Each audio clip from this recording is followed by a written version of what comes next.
So thank you for coming. It was May of 2013 when I walked over to the DoubleTree Inn near the Capitol and announced I was running for Lieutenant Governor. The last 10 years or more now has gone very quickly. You know, I thought about today, what was Texas like in 2013? The homestead exemption was still just $15,000. Today, soon it will be $200,000 when the people vote on it. In November, it will be $200,000, meaning that seniors, the average senior, will no longer be paying any school property taxes for the rest of their lives. Is that my phone? Yeah, somebody's phone. You know what? This is always good timing. What song is it, yeah? It's an alarm. It's an alarm that Time to take a pill? Time for your press conference. you're the only pill I know, Scott. Okay, all right. Time when I was campaigning for Lieutenant Governor, I was out in Midland talking to a gentleman I didn't know, and this alarm went off at 3:33. And I said to him, trust me, I didn't plan this. I said to him, take your phone call. He said, no, it's my 3:33 alarm. And I said, what is that? He said, it's something that the men's Christian Bible study group has put on their phone in our church. Jeremiah 33:3 says, call on me. So he thinks, when he hears that alarm, about calling on the Lord, and he says it's perfect because if you're by yourself, it gives you a moment just to rest for the day and thank God. And if you're with other people, it gives you a chance to share when they say, grab your call.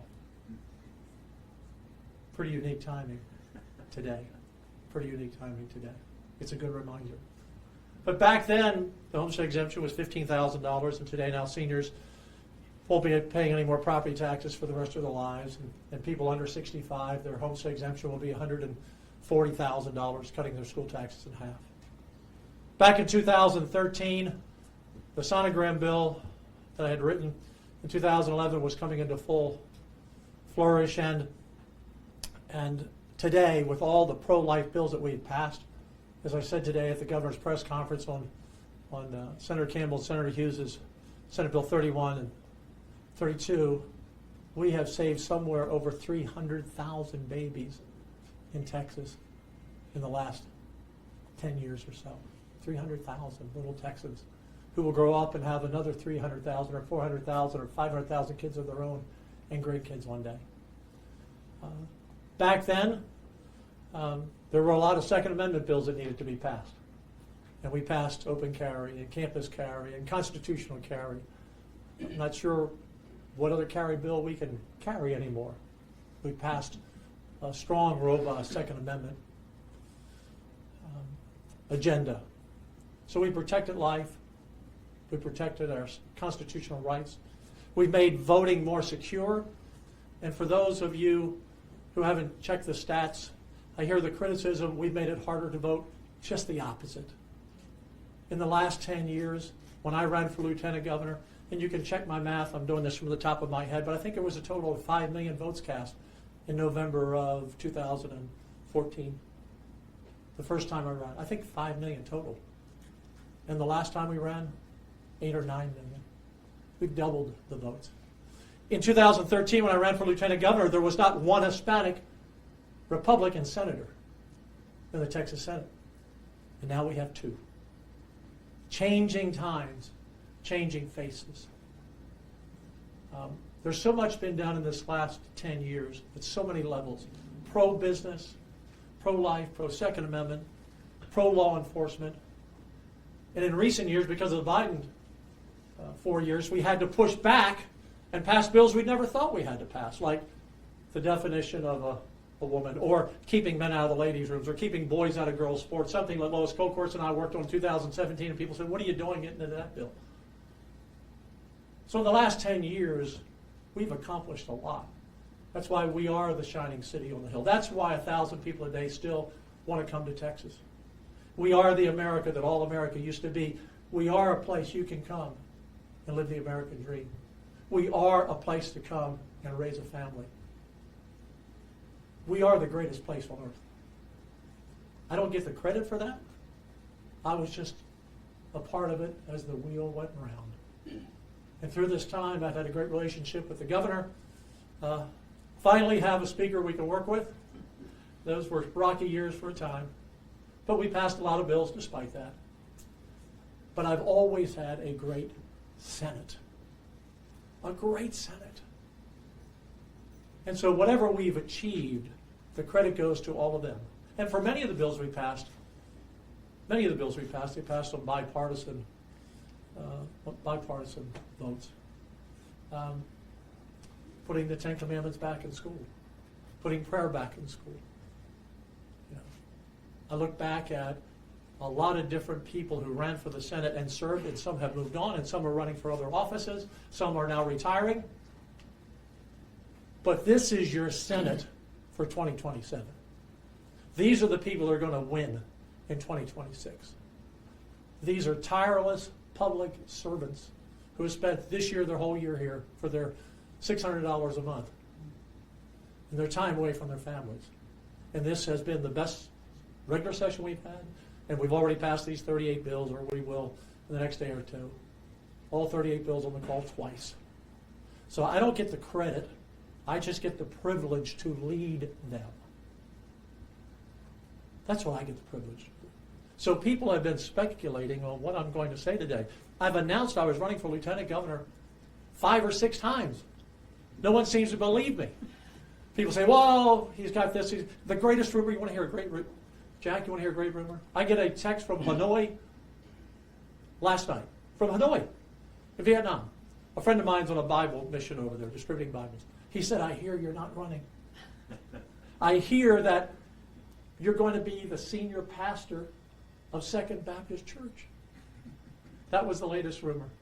I hear that maybe there was a health issue. I don't have any health issues, folks. I'm in great health. I hear. I said, well, what you're going to hear tomorrow is I'm announcing, to make it official, with the best team behind me that we've ever had, and will be, that I am running for re-election in 2026. I'm not stepping back at any point in time. I didn't raise $5 million in 5 days in June if I wasn't running. I didn't accumulate, which will have $40 to $45 million in our bank account, not to run. I'm all in. I'm all in. I've always been all in. And we just thought we'd have a little fun today and announce it and make it official and introduce you and let everyone else step up to this mic who's running again, whether they're a new candidate or whether they're a returning member. What lieutenant governor wouldn't want to come back and serve with these people and do all the great things ahead we still have to do? So with that, make it official. Tell all those would-be opponents out there, Dan's in. He's in it to win it, as always. And we're going to be victorious in the primary. And we're going to be victorious in the general. And we're just going to make Texas even more prosperous and safer and better in the future. And it's a privilege to have that opportunity to run again as lieutenant governor. With that, in no particular order, I'll just go down the line here. Senator Brian Hughes. Thanks, Governor. Sure an honor to be here today and glad to be part of the Texas Senate. In America and in Texas in particular, the government still works for the people. We're their voice. We represent them. And the Texas Senate under Dan Patrick delivers conservative policy the people of Texas have asked for. What does that mean practically? It means home ownership becoming a reality for more and more Texans. It means the standard of living and wages going up. It means more jobs, more opportunity. And yes, it means protecting the vulnerable, protecting our liberties. That's what we're here for. We have a record to run on, and I'm so glad to be part of this team and looking forward to continuing this important work. Thank you, Governor. Thank you, Brian. Proud to endorse you. Hey, thank you, Governor. And how are you? Yes, sir. Senator Charles Perry, you've had a busy couple of weeks here. Pretty busy year.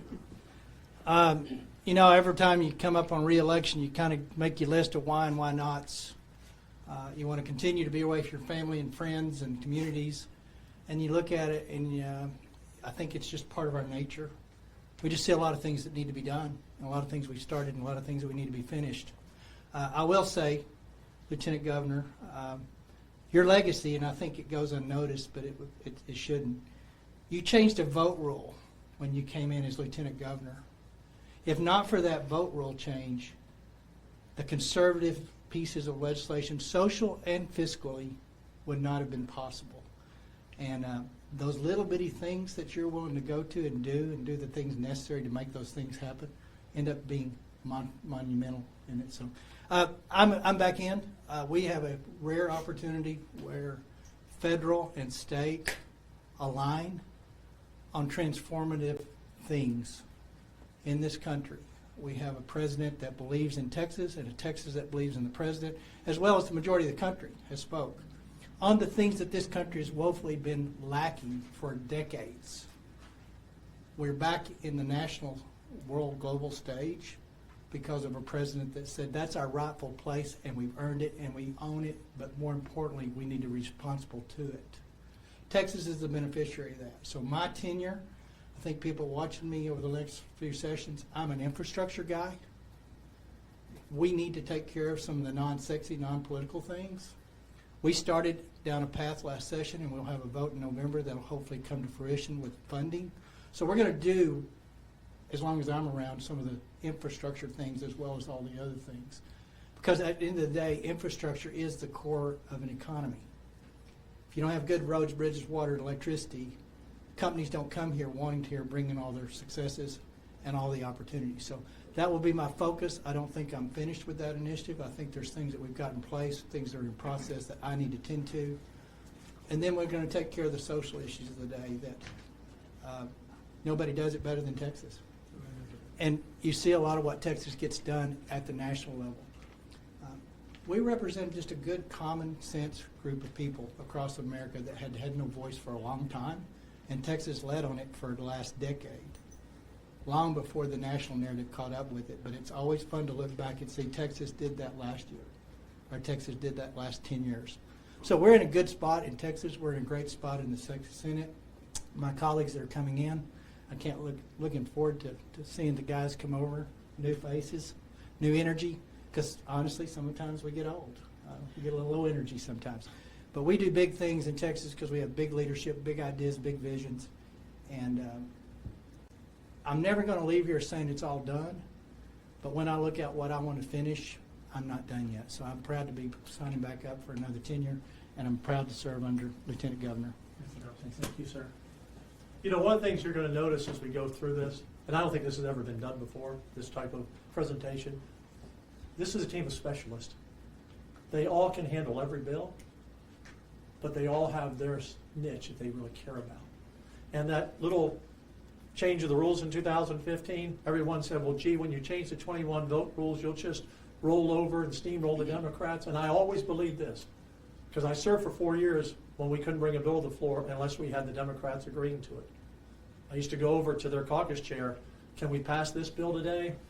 Well, I'm not so sure. I always believed that once you took away their block, they would have to participate, Jack Grover. They'd have to participate. And that's exactly what happened. They offered amendments that were passed. They voted on bipartisan way. Because they couldn't stop us, they decided to join us.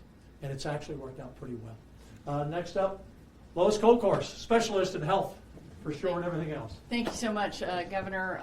Speak for yourself about getting old, Charles Ferry. I don't want to resemble that at all. I'm truly honored and just very reflective today as I stand up here with Lieutenant Governor Dan Patrick.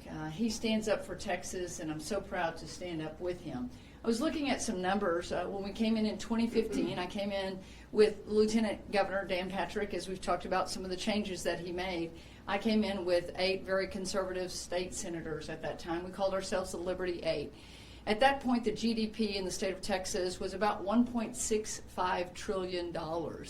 Fast forward to the end of 2024, the beginning of 2025, and that number has grown to between $2.6 and $2.7 trillion. We've gone from the 11th largest economy in the world to the 8th, and we will soon overtake and become the 7th. That is incredible. It isn't the Texas legislature that did that. What we were able to do is we kept government from suffocating small businesses. We gave them the opportunity to grow. And so, Governor Patrick, it's really been just incredible to work with you. We've had our ups and we've had our downs. In 2017, the Privacy Act, I was told, all over the state of Texas, that's a solution looking for a problem, and that just wasn't true. As a college athlete, I knew what was going to happen, and I was right. And so Texas peeled that back, stood up for the nation. There's something I want to also highlight, is that last session, without very little fanfare, we passed the largest amount of money ever in the state of Texas to build out new mental health beds. The lieutenant governor, I can tell you where I was standing in my house when he called me and said, we're going to do this. I want you to lead it. I want you to come up with a plan. And I want to thank you for that, because it's over $2 billion and will add something like 680 to 700 new mental health beds and a new vision for how we help those that need help the most. Another thing I want to highlight is the Make America Healthy Again movement. Texas was the very first state in the nation to pass a bill that says that medical schools are going to now teach nutrition. We're going to have a label on your food to know that this product contains ingredients that are actually banned in other countries. We're going to have a nutrition advisory group that has no conflict of interest with big food or big pharma, that comes up with our nutritional curriculum. And I will just say, again, ensuring that we also have PE for our children. Because why? Because America ranks last in the G7 nations on health, on our life expectancy. We spend more as a nation than any other in the world. And on the global stage, we rank about 64th. So that movement and a lot of other things that we have done is why I'm coming back to the Texas Senate. I am literally so humbled by nearly 1 million constituents that I work with every day that have allowed me to serve in the Texas Senate since 2015. And I'm going to ask them if they so choose to send me back for the 90th legislature to go to work with great members like this. So honored to be here today and proud to announce my reelection bid in 2026. Thank you, Lois. Kevin Sparks, again, everyone's a specialist, but everyone can do all things. You can plug and play anywhere. He's our oil and gas guy and a business guy. Kevin Sparks. Thank you, Governor. I want to say a special thank you to you and your conservative leadership in the Senate, and then to all of my colleagues here in the Senate. This really is a team effort, and so I'm finishing my first term, my second session, and I've lost count of how many specials in just that short amount of time. But working with great people who love this state. They're intelligent, they're determined, and so it's a real honor to work with you guys. I represent District 31, and I'm proud to acknowledge today that I am going to seek re-election for state senator for District 31. Well, you guys don't even know what that is. It's 45 counties that represents most of the Permian Basin and the Panhandle of Texas. District 31 represents approximately 10% of the state's GDP. And yet, when you look across the rest of Texas, a lot of people have never even been out to where we live. It's important that we have a strong voice to represent rural Texas. We had a really good session. The 89th was maybe the best session ever in understanding and responding to the needs of rural Texas, and I'm really proud of that, from oil field theft to help mental health, health in general, transportation. We've got a lot of stuff that still needs to be worked on for this next session. Grid reliability is still an issue. We need to make sure that we're doing everything as legislators to give every person that wants to work in Texas a good paying job. We need to be able to bring down the cost of housing and health care. So plenty of things to be working on. This is the right group to support to get those done. So thank you for being here. Thank you, Senator. Chair of our Business and Commerce Committee, who I've given a lot of tough tasks to the last couple of years, Charles Swerter. Thank you, Governor and colleagues. It's been my greatest honor to serve as Senator for Senate District 5 over the last 12 years, and to serve with you, Governor, first as a colleague in the Texas Senate and thereafter under your leadership. You're not just a conservative leader, but you are the conservative standard bearer for the state of Texas. And it has been a great honor and a great learning experience to serve in the Texas Senate under your tutelage. And the items that have been passed, that have been already illustrated, have been great advances for the conservative causes and for the protection of our constitutional liberties and freedoms. I was the author, the primary author in the Senate of constitutional carry. I was also fortunate to lead in some areas of response to the Winter Storm Uri and the electrical needs thereafter and the generation needs into our future. I'm fighting and want to serve to continue to fight for our Texas families, our constitutional values and principles, and for the future of Texas. Because what happens here in Texas matters. It matters not just to our constituents, but it matters to our nation and to our greater world. So with that, the words I'd like to leave you with are just three. Fight, fight, fight. Those words were heard across this world, and I remember them every day, and I'll continue to do that. Thank you, Senator. Now, Senator Angela Paxton. Angela? Well, thank you, Governor, and it's great to see everyone here. I actually am coming back to the Texas Senate next time the easy way, because I'm actually not on the ballot this time. I'll be on the ballot 2 years out or in 28, and I hope that you'll be here with me like I am here with you, because that's why I'm here. I'm here to support the Lieutenant Governor in his reelection and my great colleagues in their reelections, and some new faces that are great friends to me as well. You know, this session has been, for me, about protecting our kids. And whether it's in our schools, in our school libraries, whether it's online and helping parents have the tools that they need to protect their kids in new ways from new threats that we've really never dealt with before, or whether it is protecting kids who are victims of sexual assault, from having their voices silenced by NDAs, all of these things matter, because if we're going to keep our future free, we have to think about what the future really is. It's our children. And so that's why I'm here. I'm here because I want to keep doing that work, and I need these folks back in the Texas Senate, this Lieutenant Governor back in the Texas Senate, so we can keep our future free. Thank you. Thank you, Senator. You know, one of the interesting moments in the last few years is when the UT Senate faculty said we're going to teach DEI, and there's nothing the legislature can do about it because we don't listen to the legislature or the Board of Regents. I wasn't looking for a fight on tenure, but they started it, we'll finish it. And so now Texas State's already announced they're getting rid of their Senate faculty, and our other universities are now not going to be run by the most liberal extremist professors on campus. And the person had a lot to do with that in passing school choice this session with all the members. Brandon Creighton. Brandon?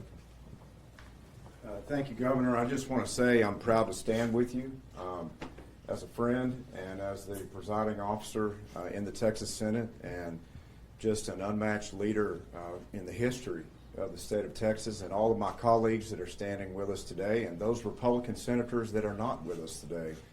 I have been blessed to serve with just unparalleled character and integrity and competence as elected officials in my time in the Texas Senate, and to have worked with all of my colleagues and Governor Patrick to deliver the largest launch of school choice in American history for Texas, where 100,000 students will be served in ways that are specific to their needs, and I couldn't be more proud of that. Our reforms in higher education, in banning DEI, and revising tenure, and making sure that we're working towards degrees of value. Everyone standing with me today supports education, job creation, and Texas leading in innovation for the nation, and we've accomplished that. so many bills in the education space, both in K through 12, just alone in revamping the architecture for how we will fund public schools in such a historic manner and stand for our teachers, who will be paid cost of living adjusted only second to New York going forward after our teacher pay raises now are being delivered. It's just amazing who I get to serve with day in and day out, and knowing that in my heart and knowing in the time that we all spend together to work on behalf of Texas families, that we're making a difference. And all of these families, Governor Patrick mentioned 1,000 people a day moving to Texas. These individuals are very smart. As Donna Campbell, Senator Campbell always says, there's no other Texas to escape to. And they're doing their research for where they can best provide an opportunity for their family going forward, and they're leaving everything behind to come to Texas. So before and up to the Alamo, and every day since, and from today forward, Texas, because of these leaders standing here, will continue to offer prosperity that is unmatched in the world for those families that need help the most and that need a new life, and for all Texans that have been here for generations. And I'm proud to stand with each and every one of my Senate colleagues and Lieutenant Governor Patrick in this eternity second of public service to offer that kind of opportunity and future for each and every Texan that is on Texas soil and coming soon. Thank you very much. Thank you, Governor Thank you, Patrick. Senator. Thank you.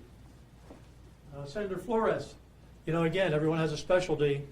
I've supported all of these members as they came here. We've won every Senate election that we've been involved in, and they've done such a great job. Many don't even have serious opponents or haven't had an opponent before. One of those that I got to know was Pete Flores, and he won a special election, and then he came back and won the election after the next time.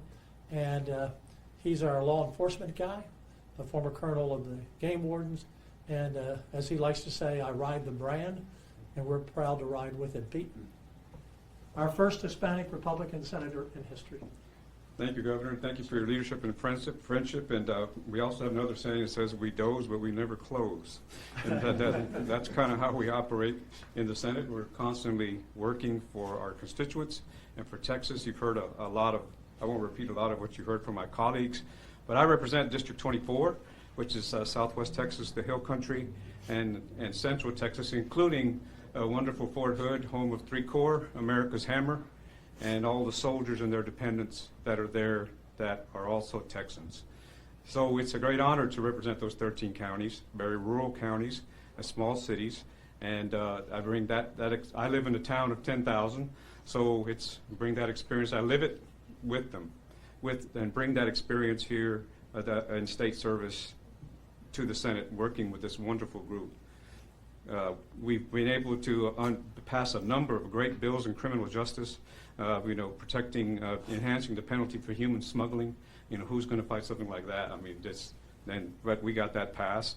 The RICO Act, Texas Racketeering and Corrupt Organizations, and Texas has that as well. And a number of other very significant bills concerning working with Senator Paxton and others on sexual assault. Enhancing penalties across the board that have been, quite frankly, not a deterrent for years and years. Organized retail theft, which is costing the state and businesses billions, and communities having deserts with no pharmacies and no stores. You guys, know what I'm talking about. We addressed that in the last session. As well as making sure that we have the infrastructure for the people in the Hill Country and in rural areas with water. A lot of people are moving here, and they love the Hill Country. They love the area around San Antonio and Austin, but we have limited resources, and we want to be able to make sure that we have the water that's necessary to have quality of life, that we have good schools, good infrastructure, good law enforcement. And I can go on about our first responders. If you remember anything about what I said today, I would ask you to remember the local, state, and federal first responders that responded to our hill country and to disasters in our state all the time, every day. Selfless service. The greatest representation of what it means to be Texan comes from them. And I would ask you to remember them if you remember nothing else about me. With that, I very humbly asked to be the privilege to represent District 24 going into the 90th session and to continue to be their voice. 3 sessions, I've got a record of 100% attendance, and I've never missed a vote. And I intend to not miss a vote if you send me back to be your voice in the Senate. Thank you very much. Thank you, Senator. Our last incumbent running, and then we'll introduce you to the 3 outstanding new candidates.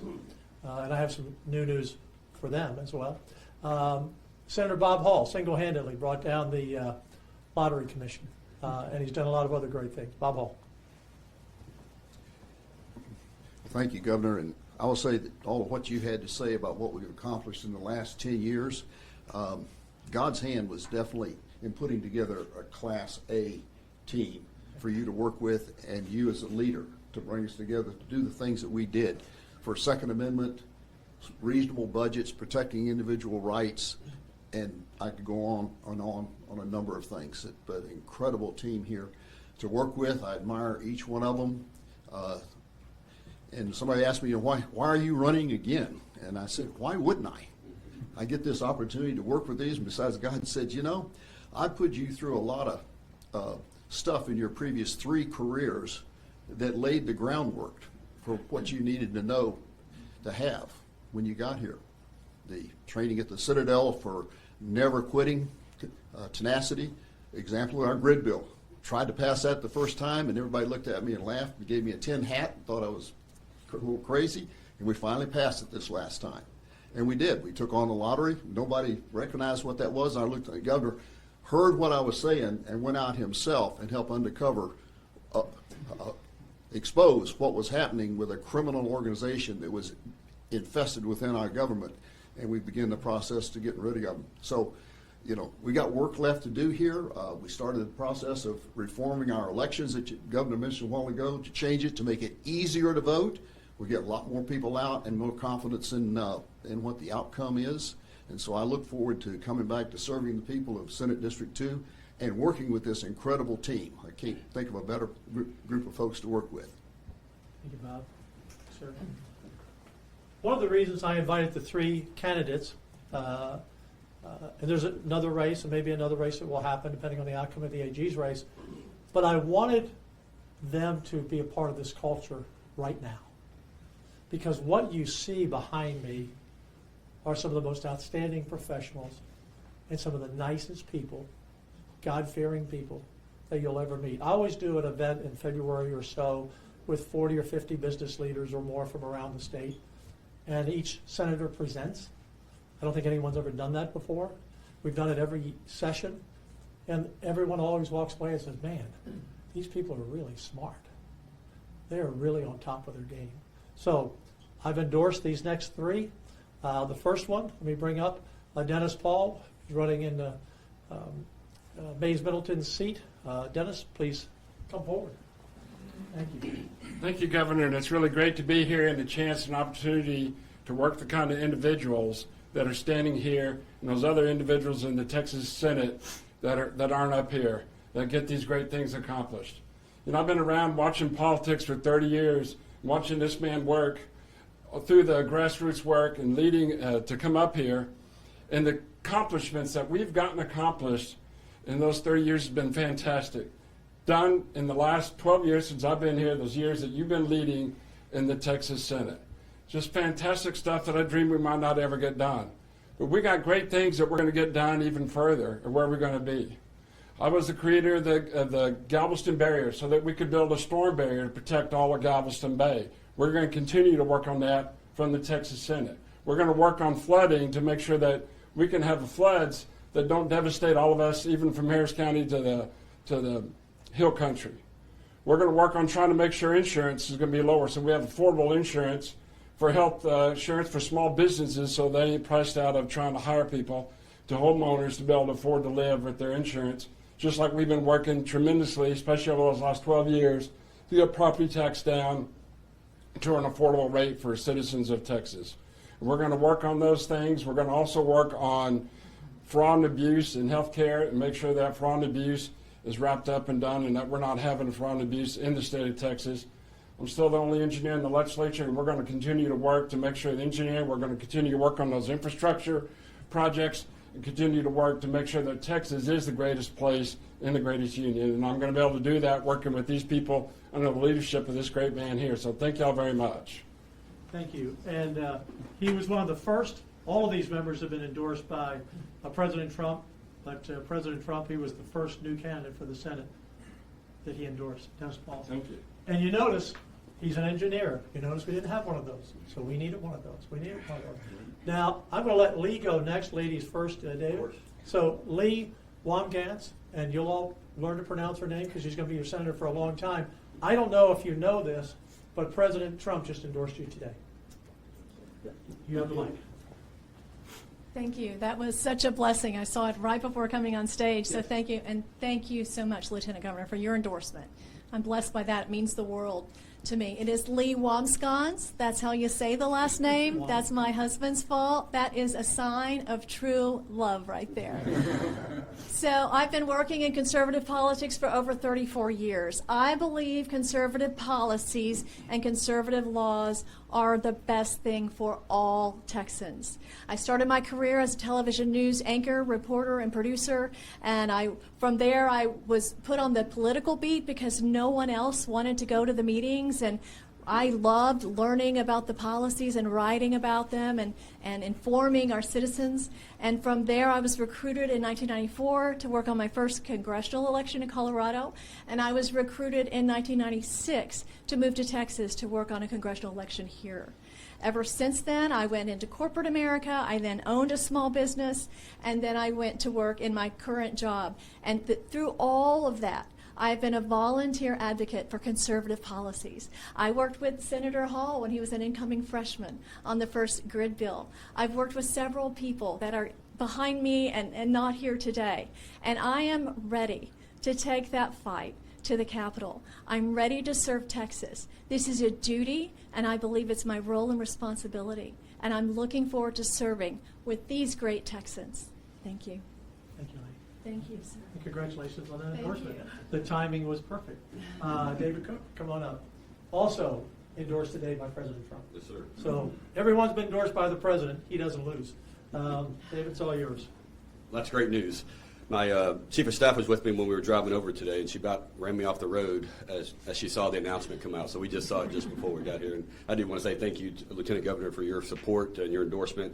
And I believe you probably had something to do with that endorsement from President Trump, and I'm humbled to have it. Well, his timing is perfect. Absolutely. His timing is always perfect. But I'm humbled to be standing here before you with this group of people behind me. Just a small town guy, Mansfield, Texas.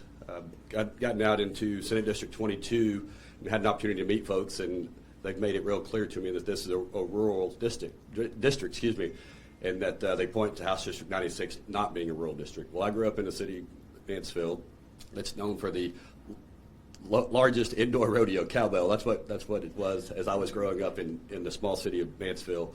And I look forward to having an impact like Senator Birdwell has had in Senate District 22. He's done a masterful job, and if I can live up to the expectations that he has set forth for Senate District 22, I will be happy with the opportunity that's been presented to me. I know that Senator Birdwell has done an excellent job of representing the district, and that's my intention, and that's my commitment to the voters of Senate District 22. I will represent every corner of Senate District 22 to the best of my ability. And right now, what I find myself doing all across Senate District 22 is basically conducting a listening tour, and I want to be able to be ready so that when the Lieutenant Governor appoints me to whatever committees he decides to put me on, I'll be ready to work, I'll have the right attitude, and I'll work tirelessly. If I can work half as hard as this man does, I've seen him, the way he is committed to the fight, committed to the job. If I can follow in his footsteps in that regard, it will be a successful seat. And I just want to say thank you for the opportunity to serve. Thank you, President Trump, for your endorsement. Thank you, Lieutenant Governor, for your endorsement as well. And to God be the glory. Thank you. Thank you. We'll take some questions, and as he said, to God be the glory. The one thing that we talk about in the Texas Senate, and we're not shy about it, we are a Christ-centered Texas Senate. We have believers, and that guides us in all that we do. Open for questions. Let's just take a few. Governor? Jack. I wanted to ask you about the congressional maps. Yes. Texas House, as you know, is set to vote on it tomorrow. The Democrats say they're going to take it to court because they say it hurts members of the black and brown community. So I want to know what you say to that, and then what do you also say about this notion that I've heard from some Republicans that they want to actually increase the number of GOP majority seats in these new maps? So this may surprise you. I haven't actually seen the map yet. The map that we passed. I've not been involved in the process. I've left that to the members and to our chair. And the 5 new Republican majority-leaning seats, we believe for all the right reasons, legal reasons, and the right reasons politically, that our state deserves those 5 additional seats because this state has changed dramatically. And it's very simple. They'll pass out of the House. We'll pass them. As you know, we passed them last week. We'll pass them again, hopefully by the end of the week, and we'll have 2 5 majority Senate districts. In terms of could there have been more, those were decisions that both sides of the legislature made that they believe was the best map. Governor, there's been suggestions about, after the quorum break, to punish Democrats to also redistrict state House seats. What do you think about that? Is there any appetite there for that? I haven't heard about that. Okay. So they're not going to redistrict Senate seats, I can tell you. Any other questions? Yes, sir. Hey, Grover, what's left to be done? I mean, you listed some accomplishments. What's bringing you back? What are your top? So, Grover, first of all, we need to continue to reduce property taxes. We've come a long, long way from where we were. Even the bill that we passed today, you know, when I came into the Senate in 2000 and Lieutenant Governor in 2015, I sat down with the TML, Texas Municipal League, when the rollback rate was 8%. And our first step was to get to 6, and they walked out of the meeting and said, we'll never negotiate. And today it's now going to be 2.5%. So when you don't come to the table and negotiate in fairness and represent taxpayers, we're going to step up and do the job. So there's more we can do on that. So we continue to take that burden of property taxes away from people as much as we possibly can. Number 2, we always have new issues that come before us. THC is one of those. A year ago, I first learned about it. Charles Perry's been working on that issue for 4 years, law enforcement. This is a dangerous drug that we must ban. You can't regulate. If you regulate something, you legalize it. And these bad actors, and you'll see a new video from me tomorrow. It was actually played at the House. I don't know how many people saw it in the hearing. But these are bad actors poisoning not just kids under 21, but all adults. And we need to wipe the scourge off the face of the map. We do not want Texas to be California or Colorado. We do not want to be the marijuana capital of the country. And so there's an issue that was a new issue. The Lottery Commission was not a new issue. We got rid of the couriers last time, but it didn't pass in the House. But it became a new issue again. And then we're always having to look at the cultural issues of the day that some people fight back on, that we never start to fight. The Republicans don't start these cultural fights. We just finish them. The Democrats started them. We finished them. And so we're always there. And then there's the issue of always ongoing education, of always business legislation to be sure we are creating the jobs that we need. The job is when you have 30 million people, the 7th or 8th largest economy in the world, and you only have 31 people to do it, the work is never done, Grover. The work is never, ever done. So there's a lot to look forward to. Did you consider not running again? Did that ever cross your mind? Never considered not running. I don't know where all these crazy rumors came from. I've heard every rumor you can possibly hear that I wasn't running for a variety of reasons. And I announced it multiple times because people didn't believe me. And look, I know where this spins up. I'm a political person. I know that some people out there would like for me to have an opponent. And so they're trying to convince someone, well, get in and run, because Dan's really not going to run. Message. I'm running. I'm not stepping out. And anybody who wants to come on, they're welcome. but you're going to have one heck of a fight on your hands. We are well fortified. We are well supported.